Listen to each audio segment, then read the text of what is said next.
Hello friends, आज मैं आपके साथ इकोनॉमिक्स का एक और टॉपिक लेके आया हूँ और टॉपिक का नाम है इन्वेस्टमेंट मल्टीप्लायर। शुरू करने से पहले बता दूं कि चैप्टर का नाम है determination of income and employment और इनकम एम्प्लॉयमेंट एंड आउटपुट। और इस चैप्टर के सारे लिंक्स आपको इस वीडियो के डिस्क्रिप्शन में मिल जाएंगे। तो चलिए शुरू करते हैं। इन्वेस्टमेंट मल्टीप्लायर होता क्या है? ठीक है, जिस हिसाब से पेपर में लिखना है मैंने उसी हिसाब से लिखा हुआ है। अगर आपको ग्रेजुएशन लेवल का चाहिए होगा, ये इंट्रोडक्टरी लेवल का है। अगर आपको ग्रेजुएशन लेवल का चाहिए होगा तो आप कमेंट में लिख देना मल्टीप्लायर ग्रेजुएशन। मैं आपके साथ ग्रेजुएशन लेवल का लिंक शेयर कर दूंगा। ठीक है, तो ये इंट्रोडक्टरी लेवल पे मैंने समझाया है। The investment multiplier is defined as the multiple amount by which income increases as a result of increase in investment expenditure। तो सिंपल वर्ड्स में, जब भी आप इन्वेस्टमेंट बढ़ाते हो तो इनकम कई गुना बढ़ जाती है। जितने गुना बढ़ती है उसे मल्टीप्लायर कहा जाता है। ठीक है, फॉर एग्जांपल आपने 1 लाख की इन्वेस्टमेंट की और इनकम बढ़ गई 5 लाख, तो कितने गुना होगी? 5 टाइम्स होगी ना। तो मल्टीप्लायर को के से डिनोट करते हैं। मल्टीप्लायर क्या हो गया? 5।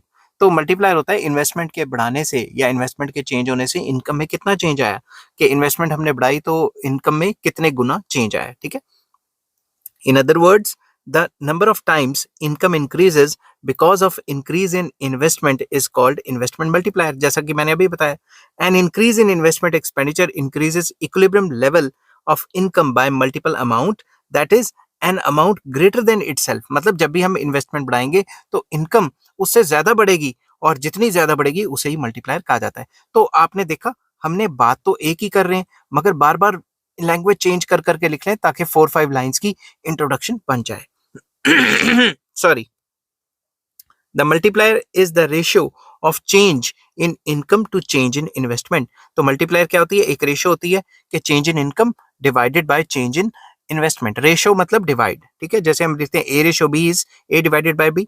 तो मल्टीप्लायर का फॉर्मूला क्या हो गया? Delta Y divided by delta I. तो वेयर के इंडिकेट्स द इन्वेस्टमेंट मल्टीप्लायर, ये जो के है इसको इन्वेस्टमेंट मल्टीप्लायर कहा जाता है। Delta Y indicates the change in income और delta I indicates change in investment. तो अगर आप पेपर में फॉर्मूले के नीचे ये चीज लिखोगे तो टीचर पे इंप्रेशन डल जाता है। ठीक है, अब एग्जांपल देता हूं। For instance, if an increase in investment of rupees 100 crore leads to an increase in income by 500 crore, the multiplier is 5। तो मल्टीप्लायर का फॉर्मूला क्या है? Change in income divided by change in investment. Income में change आया 500 crore, investment में change किया था 100 करोड़ का, तो डिवाइड करके आंसर आया 5। मतलब पैसा 5 गुना हो गया, मल्टीप्लायर की वैल्यू 5 आ गई। तो इन are example, income has increase 5 times the increase in investment. Investment के बढ़ाने से इनकम 5 गुना बढ़ गई। Thus, the multiplier provides a measure of magnitude of the change in income as a result of change in investment। तो वही बात बार बार कि multiplier हमें बताता है कि इन्वेस्टमेंट के बढ़ाने से या इन्वेस्टमेंट के चेंज करने से इनकम में कितना चेंज आया। अब हम डिस्कस करेंगे कि मल्टीप्लायर के प्रोसेस क्या है, ये किस तरीके से काम करता है। ठीक है, उसके बाद मैं बताऊंगा कि मल्टीप्लायर का फॉर्मूला भी कैसे ड्राइव होता है। Let us illustrate the working of multiplier with the help of an example. एक एग्जाम्पल के तौर पे शुरू करते हैं। Let us begin with a situation when the economy is in equilibrium। मान लेते हैं शुरू में इकोनॉमी इक्विलिब्रियम में है। Suppose ABC limited spends 100 crore in setting up of new plant. तो कोई भी कंपनी है सॉरी, कोई भी कंपनी है एबीसी, उसने कोई नया प्लांट लॉन्च किया 100 करोड़ का, मतलब उसने इन्वेस्टमेंट की। Initially this will create more demand for goods and services required for setting up of this plant। तो जब भी कोई नया प्लांट सेटअप करते हैं तो नए प्लांट के सेटअप करने में जो गुड्स एंड सर्विसेज का इस्तेमाल होता है उनकी डिमांड बढ़ जाएगी। There will be more demand for machinery, मशीनों की डिमांड बढ़ जाएगी। मटेरियल्स, रॉ मटेरियल्स वगैरह जो हैं, जो चाहिए, लैंड, लेबर, सर्विसेज, इन सब की 100 करोड़ की डिमांड बढ़ जाएगी। ठीक है, this will generate income for all those people who are associated with the establishment of this plant. तो जो भी इस कंपनी या इस प्लांट के एसोसिएशन या एस्टेब्लिशमेंट से रिलेटेड हैं उन सबको इनकम चली जाएगी। समझ की बात? जैसे सरिया आ गया बनाने के लिए तो सरिये वाले को चलेगी, जनरेटर आ गया, जनरेटर की तनख्वाह चलेगी, लेबर ने काम किया, लेबर को तनख्वाह चलेगी। ठीक है, there will be more output and income. तो 100 करोड़ से इनकम एंड आउटपुट बढ़ गई ना। As a result, national income in the first round will increase by the amount equal to the amount of investment। तो फर्स्ट इंस्टेंस में जितनी investment हुई उतना इनकम एंड आउटपुट बढ़ गई लोगों की। ठीक है, दस income of the suppliers of the investment goods, income of the wage earners etc associated with the setting up of new plant will increase by 100 crore. तो वही बात दोबारा लिख दी कि भाई जो भी सप्लायर्स ऑफ फैक्टर सर्विसेज हैं उन सबकी इनकम जो है 100 करोड़ से बढ़ जाएगी, ठीक है। But this is not the end of the story, but यही काम खत्म नहीं होगा। The increase in the national income of 100 crore will cause an increase in disposable income. जो भी 100 करोड़ लोगों की जेबों में आए हैं, लेबरर्स की जेब में आए हैं, जो रॉ मटेरियल्स वगैरह हैं या जो कंस्ट्रक्शन वर्कर्स हैं उनकी जेब में आए हैं, वो क्या करेंगे, इस 100 करोड़ से डिमांड करेंगे ना कुछ, which in turn will induce and increase in the consumption spending. अब जब उन लोगों की जेब में 100 करोड़ रुपए आएगा, वो कुछ ना कुछ खर्चेंगे, जब खर्चेंगे तो और ज्यादा डिमांड बढ़ जाएगी। समझ की बात, मार्केट में जाके वो खर्चेंगे, कोई कपड़ा ले रहा है, कोई खाना ले रहा है, कोई कुछ ले रहा है। People who receive this new income, that is rupees 100 crore directly from the building of the factory, will spend some part of it on consumer goods like food, clothing, cinema, TV, cars, etc. and save some of it. तो आपको पता है कि income क्या होती है, income is equals to consumption plus saving भी होती है, ठीक है। तो कंजम्पशन भी कर लेंगे और थोड़ा पार्ट सेव भी कर लेंगे। तो जहां कंजम्पशन करेंगे उन चीजों की डिमांड तो और ज्यादा बढ़ गई ना। The exact amount of additional consumption expenditure would however depend upon MPC. अब कितनी कंजम्पशन करते हैं, अपनी इनकम का कितना कंजम्पशन करते हैं, वो डिपेंड करता है कि मार्जिनल प्रोपेंसिटी टू कंज्यूम क्या है। सपोज करके चलते हैं कि मार्जिनल प्रोपेंसिटी टू कंज्यूम है 0.8, मतलब आप अपनी इनकम जितनी बड़ी है उससे जो कंजम्पशन में जो बढ़ावा आ रहा है वो 80% खा जाते हो, मतलब इनकम के बढ़ने से जो बढ़ी हुई इनकम है उसका 80% कंज्यूम करते हो। Therefore, consumption expenditure in the second round will rise by 0.8 multiplied by 100 crore. That is, इसका फॉर्मूला है change in consumption is equals to जो भी एमपीसी की वैल्यू है, जो हमने अपने एग्जांपल में 0.8 ली है, multiply by change in income, जो मतलब इनकम में चेंज है 100 करोड़, दैट इज 80 करोड़। तो सेकंड राउंड में 80 करोड़ की जो कंजम्पशन है वो राइज हो सकती है। कैसे होगी वो मैं बताता हूँ। When the output and employment increase to meet this increased demand for consumer goods, further income will be generated for the firms and workers producing these consumer goods. मान लो मैं उस फैक्ट्री के साथ रिलेटेड हूँ और मैं मान लो वहाँ इंजीनियर हूँ, मतलब इंजीनियर तो नहीं हूँ मैं खैर, वैसे मान लो मेरे को वहाँ पे पैसे आए। अब उन पैसे से मान लो मैं गाड़ी खरीदने चला गया, तो जो गाड़ी खरीदने की जो गाड़ी की डिमांड है वो बढ़ जाएगी, या फिर जो कंज्यूमर गुड्स हैं उनकी डिमांड बढ़ जाएगी। तो जब भी कंज्यूमर गुड्स की डिमांड बढ़ जाती है तो अल्टीमेटली क्या होता है, जो कंज्यूमर गुड्स इंडस्ट्रीज हैं वो उन गुड्स को बनाने के लिए और फैक्टर्स की डिमांड करती हैं। तो जब उन फैक्टर्स की डिमांड बढ़ जाएगी तो फिर ओवरऑल इकोनॉमी में एक अपवर्ड मूवमेंट चल जाएगी। समझ की बात। The reason is that an expenditure by one person becomes the income of another person. तो जब भी हम दुकान पे जाके खर्चा करेंगे वो दुकानदार की इनकम बन जाएगी, और दुकानदार उस चीज को और बेचने के लिए प्रोड्यूसर को कहेगा और बनाओ। Accordingly income of these people will increase by 80 crore. तो दुकानदारी जितने भी दुकानदार बैठे हैं उनकी इनकम 80 करोड़ से बढ़ जाएगी। This increase income of 80 crore will lead to a further generation of income due to increase in the consumption expenditure in the third round, that is कितनी है, फॉर्मूला ऊपर बताया था MPC into change in income, that is MPC हमने assume की थी ऊपर 0.8 और इनकम में कितना चेंज आया 80 करोड़, तो ये हो जाएगी 60 करोड़। तो थर्ड राउंड में जो इनकम जनरेट होगी वो होगी 64 करोड़। क्यों?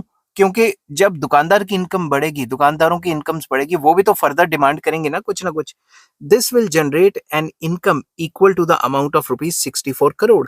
This process of increase in income will continue to be repeated in subsequent rounds with income in each round of spending being equal to MPC multiplied by change in income in the previous round। अब इसको मैं table से explain करता हूँ। First round में 100 crore invest किए, तो 100 करोड़ जो फैक्टर्स ऑफ प्रोडक्शन है उनकी जेबों में चले गए। अब उन्होंने क्या किया, 0.8 एमपीसी रखी कि वो अपनी जो बड़ी हुई तनख्वाह है उसमें में से सिर्फ 0.8 मतलब 80% ही खर्च करते। तो 0.8 मल्टीप्लाई बाय जो 100 करोड़ इनकम थी वो कितनी होगी, 80 करोड़। अब ये जो 80 करोड़ की उन्होंने कंजम्पशन करनी है, जब वो कंजम्पशन करने जाएंगे तो किसी दुकान पे ही जाएंगे, किसी मॉल में जाएंगे, कहीं जाएंगे। अब ये 80 करोड़ की तनख्वाह उन बंदों की बन गई जो मॉल के ओनर्स है, दुकानदार हैं या कुछ। तो अब जब उनकी इनकम बनेगी वो अपनी बढ़ी हुई इनकम में से जो एमपीसी है 0.8 जो हमने एज्यूम की है मल्टीप्लाई बाय उनकी 80 करोड़ जो चेंज इनकम है, तो कितना आ गया 64 करोड़। तो वो क्या करेंगे, 64 करोड़ को कंज्यूम कर लेंगे, ये कंजम्पशन है, ठीक है। तो जब वो कंज्यूम करेंगे तो फर्दर जो है किसी और की, क्योंकि एक की कंजम्पशन दूसरे की इनकम होती है ना, तो जब वो कंज्यूम करेंगे तो फर्दर जो है 64 करोड़ की इनकम जनरेट हो जाएगी। अब जिनकी इनकम 64 करोड़ की होगी उनकी MPC 0.8 multiply by 64 crore, further 51.2 crore. तो यही प्रोसेस लगातार चलता रहेगा, ठीक है। तो अगर इसी हिसाब से इंक्रीज होता रहा तो total increase in consumption expenditure 400 crore हो जाएगी और total increase in income sorry 500 crore हो जाएगी, ठीक है। तो अब इस चीज को हम एक्सप्लेन करते हैं इस टेबल को। At this stage you might wonder whether increase in income would ever come to an end, कि भाई ये जो लगातार इनकम बढ़ती जा रही है कभी खत्म भी होगी कि नहीं होगी। However, this process of increase in income cannot continue indefinitely. ये लगातार नहीं चलता रहेगा, कभी कभी ये गिर के जीरो आ जाएगा, क्योंकि आप देख रहे हो पहले 100 से बढ़ा, फिर 80, फिर 64, फिर 51.2, ये लगातार गिरता जा रहा है। The amount of increase in consumption passed on from one round to the next keeps on diminishing because a part of increased income is saved in every round. तो जो भी कंजम्पशन कर रहे हैं उसमें में से 0.2 पैसा तो बच रहा है ना, तो वो सेविंग कर रहे हैं। अब सेविंग करेंगे तो क्या होगा, अगर सेविंग करेंगे तो सारा का सारा पैसा आगे नहीं जाएगा और ये स्टैंड स्टिल पे कभी ना कभी आ ही जाएगा। Since the increase in consumption becomes progressively smaller at every round, the total increase in income will be of some finite amount. तो भाई लगातार जो कंजम्पशन है वो पहले से कम कम होती जा रही है, तो इनकम भी जो बढ़ रही है वो भी पहले से कम कम होती जाएगी। Ultimately as a result of series of rounds of increase in income, total income will increase by an amount which is some definite multiple of initial increase in investment. तो मतलब अगर हम इसका टोटल कर लेते हैं तो जो भी हमारा इनिशियल इंक्रीज इन इन्वेस्टमेंट है, चेंज इन इनकम, उसका कोई ना कोई मल्टीपल ही आएगा। जैसे हमारे केस में हमने 100 करोड़ रुपया लगाया, तो जो हमें पैसा बाद में टोटल इन्वेस्टमेंट में जो हमने 100 करोड़ की, तो जो चेंज इन इनकम है वो 500 करोड़, मतलब 100 करोड़ का मल्टीपल ही आएगा। तो जब भी इन्वेस्टमेंट करेंगे जो ओवरऑल इनकम में इंक्रीज आएगा वो उसका कुछ ना कुछ मल्टीपल ही होगा। In fact in our example the income would increase by 500 crore as a result of increase in investment of 100 crore, जैसा कि मैंने अभी आपको ऊपर बताया। Investment multiplier can also be explained with the help of diagram. जो वाई एक्सिस है उस पर कंजम्पशन एंड इन्वेस्टमेंट दिया हुआ है और एक्स एक्सिस पे इनकम दिया हुआ है, ठीक है। Income is shown on x axis while consumption plus investment is shown on y axis.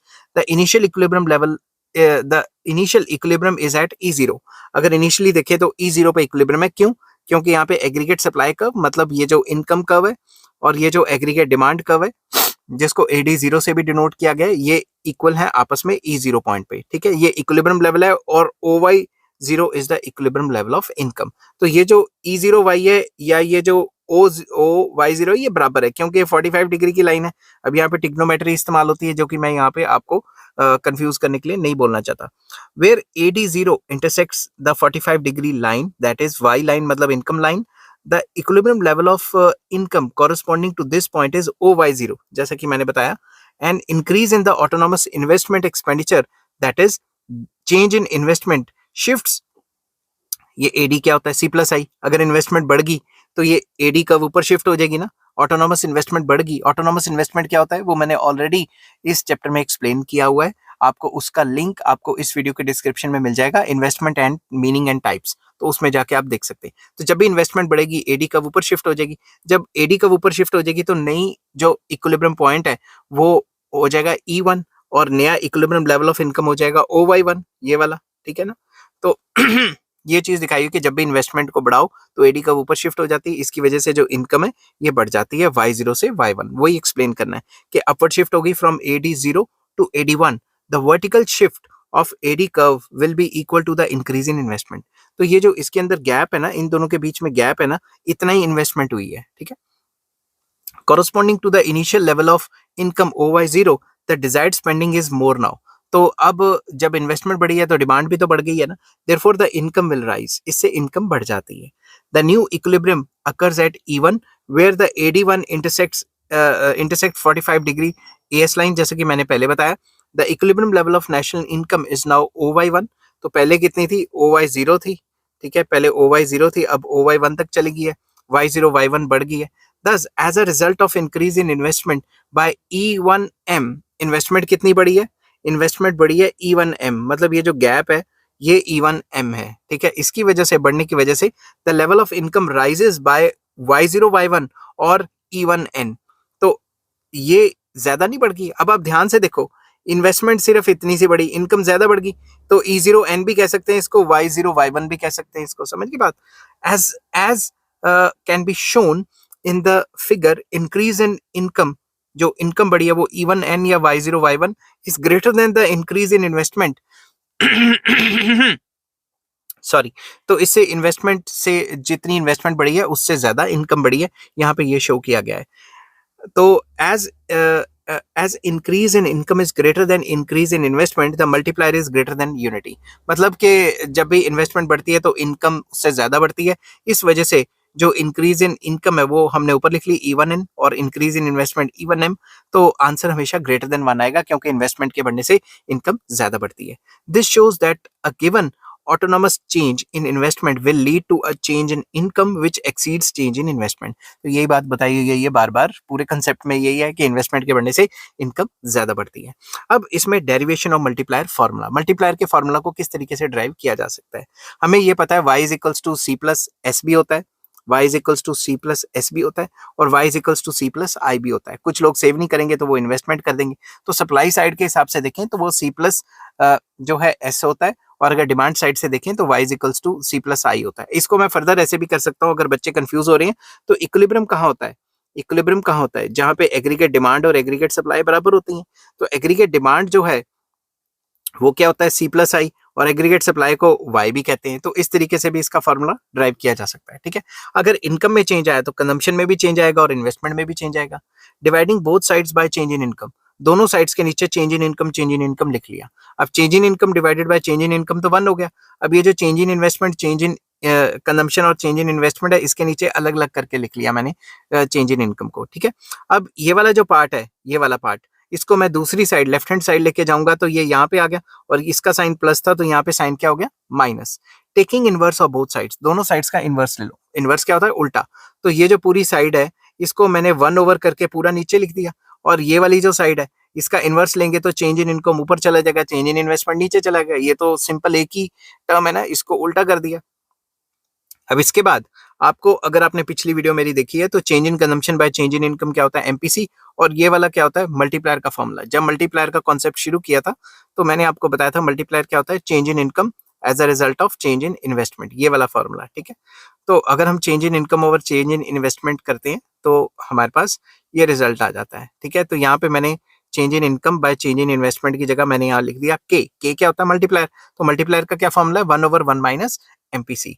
और ये 1 माइनस एमपीसी को एमपीएस भी कहते हैं, बिकॉज एमपीसी प्लस एमपीएस 1 होता है। तो एमपीएस निकालने के लिए 1 माइनस एमपीसी करेंगे। तो अब ये एमपीसी प्लस एमपीएस 1 कैसे होता है वो मैंने पिछली वीडियोस में एक्सप्लेन किया है। ये जो determination of income, employment and output का जो चैप्टर है, इसके सारे लिंक्स आपको डिस्क्रिप्शन में मिल जाएंगे। अगर आप नंबर वाइज देखेंगे तभी आपको समझ आ पाएगा, ठीक है। तो ये वीडियो में इतना ही था। नेक्स्ट वीडियो में बनाऊंगा numerical problems of propensity to consume, propensity to save, equilibrium income and multiplier. इनके न्यूमेरिकल्स जो हैं उनको डिस्कस करूंगा आपके साथ। उसका भी लिंक आपको इस वीडियो की डिस्क्रिप्शन में मिल जाएगा। अगर आपको ये वीडियो पसंद आती है तो please like, share and subscribe. Take care, bye bye.